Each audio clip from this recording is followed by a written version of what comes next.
Shalom, selamat pagi Bapak, Ibu, Saudara, rekan-rekan yang saya kasihi di dalam Tuhan Yesus Kristus. Kembali pada pagi hari yang indah ini, izinkan saya menyapa, menjumpai Bapak, Ibu, Saudara semua melalui program Motivasi Pagi.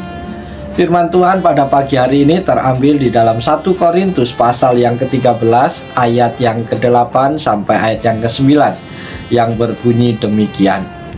Kasih tidak berkesudahan, nubuat akan berakhir, bahasa roh akan berhenti, pengetahuan akan lenyap, sebab pengetahuan kita tidak lengkap dan nubuat kita tidak sempurna. Amin. Bapak, Ibu, Saudara yang dikasihi oleh Tuhan Yesus Kristus, kasih memiliki nilai yang kekal, tetapi fakta menunjukkan bahwa manusia pada umumnya, termasuk orang-orang percaya, lebih mengedepankan yang sementara, mencari hal-hal yang nilainya hanya ada di dunia ini saja, mengutamakan hal-hal yang sebenarnya terbatas atau ada batasnya. Misalnya hidup kita ini terbatas, rumah yang kita miliki juga terbatas, kekayaan, mobil yang kita miliki terbatas, bahkan semua harta yang kita miliki pun ada batasnya. Semuanya itu tidak bertahan lama.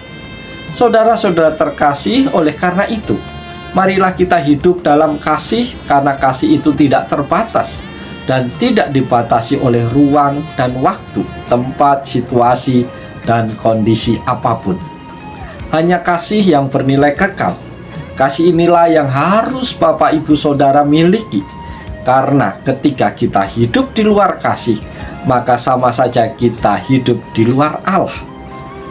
Pertanyaan penting yang harus kita ajukan di pagi hari ini ialah mengapa kita harus hidup dalam kasih yang tanpa batas.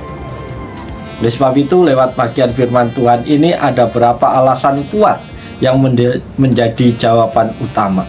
Yang pertama adalah karena dunia membutuhkan kasih. Bapak, Ibu, Saudara terkasih, dunia ini membutuhkan kasih.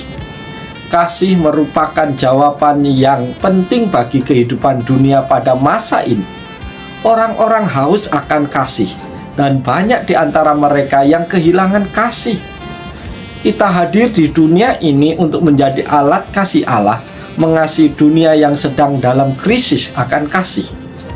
Allah ingin supaya kita hidup saling mengasihi, baik secara internal, sesama tubuh Kristus, maupun secara eksternal, yaitu orang-orang di luar Kristus.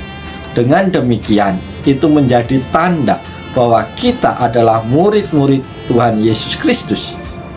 Alasan yang kedua mengapa kita harus hidup di dalam kasih adalah karena hidup dalam kasih merupakan perintah Tuhan Yesus. Dalam Injil Yohanes ditegaskan demikian, "Aku memberikan perintah baru kepada kamu, yaitu supaya kamu saling mengasihi. Sama seperti aku telah mengasihi kamu, demikian pula kamu harus saling mengasihi." Yohanes 13 ayat yang ke-34. Bapak, Ibu, Saudara, dari bagian firman Tuhan ini kita dapat menemukan alasan mengapa kita harus hidup di dalam kasih. Pertama, frase "aku telah mengasihi kamu" artinya Tuhan Yesus sudah melakukannya terlebih dahulu, yaitu Dia mengasihi Bapak, Ibu, Saudara, atau kita semua, yang dibuktikan dengan pengorbanannya di atas kayu salib bagi keselamatan kita. Yang kedua, frase "aku memberikan perintah baru kepadamu", yaitu supaya kamu saling mengasihi, artinya kita hidup di bawah kuasa dan otoritas Kristus, dan karena itu kita harus saling mengasihi satu dengan yang lainnya. Dengan demikian, tidak ada alasan bagi kita untuk tidak hidup dalam kasih dan saling mengasihi.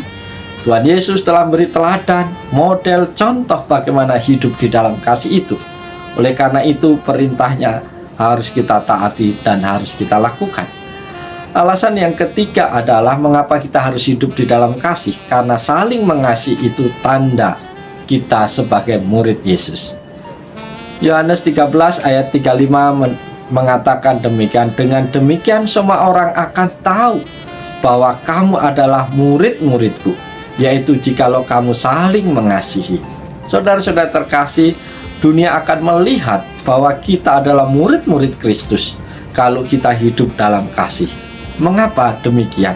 Pertama, Tuhan Yesus hidup dalam kasih dan telah membuktikan kasih-Nya kepada kita melalui inkarnasinya, melalui kematian, melalui kebangkitan, melalui kenaikannya ke surga, serta mengutus Roh Kudus bagi kita. Dan Dia juga akan kembali. Oleh karena itu, kita juga wajib hidup dalam kasih. Yang kedua, hidup dalam kasih memiliki kualitas melebihi segala sesuatu. Itu sebabnya kualitas hidup kita tentu akan berbeda dengan orang yang tidak hidup di dalam kasih. Demikianlah Bapak Ibu Saudara firman Tuhan pada pagi hari ini. Kiranya firman Tuhan pagi hari ini mendorong, memotivasi kita untuk senantiasa hidup di dalam kasih, saling mengasihi di dalam keluarga, baik suami dengan istri, sebaliknya istri dengan suami, orang tua kepada anak-anak, dan juga anak-anak kepada orang tua, maupun dengan jemaat, anggota jemaat, teman-teman persekutuan, bahkan relasi orang-orang yang bekerja dengan kita, maupun masyarakat yang tinggal di sekitar kita. Biarlah hidup kita menjadi berkat dengan kita bisa saling mengasihi, sehingga dunia tahu bahwa kita adalah murid-murid Kristus. Oleh sebab itu, selamat pagi, selamat menebarkan kasih sepanjang hari ini. Yakin dan percaya Tuhan menolong, Tuhan berkati Bapak Ibu Saudara, sehingga apapun yang Bapak Ibu Saudara lakukan sepanjang hari ini, Tuhan akan buat berhasil. Selamat pagi, Tuhan Yesus berkati Bapak Ibu Saudara semua. Salam haleluya, amin.